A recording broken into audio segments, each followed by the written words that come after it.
नमस्कार विद्यार्थी मित्रांनो, आपण पाहतात करंट अफेअर्स विथ टिशांत.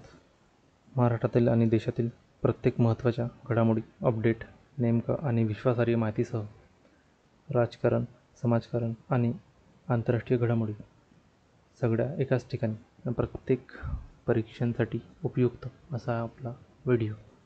चला तर सुरुवात करूया आजच्या करंट अफेअर प्रवासाची.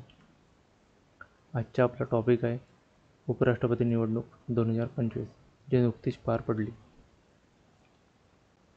या निवडणुकीत उमेदवार होते सी.पी. राधाकृष्ण, सुदर्शन रेड्डी. सी.पी. राधाकृष्ण हे BJPचे आणि सुदर्शन रेड्डी हे काँग्रेसचे.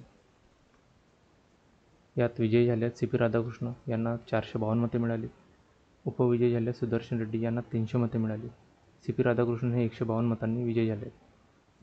निवडणुकीत सहभाग लोकसभा आणि राज्यसभा यांच्या सर्व सदस्यांचा सहभाग राहतो.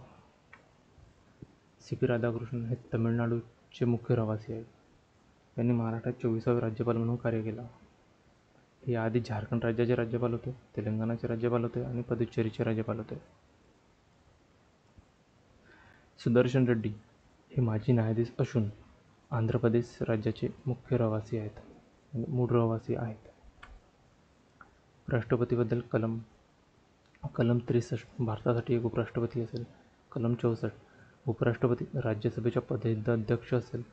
कलम 65 राष्ट्रपतीच्या गैरहजेरीस उपराष्ट्रपती त्यांचे कार्य करेल. कलम 66(1) निवडणूक. कलम 66(2) सेवा सरती.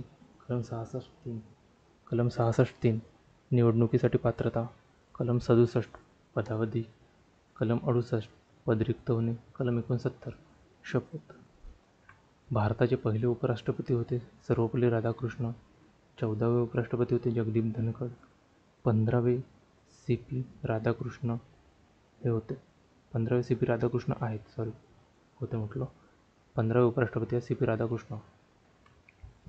हा होता आजचा आपला व्हिडिओ उपराष्ट्रपती निवडणुकीबद्दल. आता 15वे उपराष्ट्रपती झाले आहेत सी.पी. राधाकृष्ण. व्हिडिओ आवडल्यास लाईक करा, शेअर करा, सबस्क्राईब करा. Thanks for watching.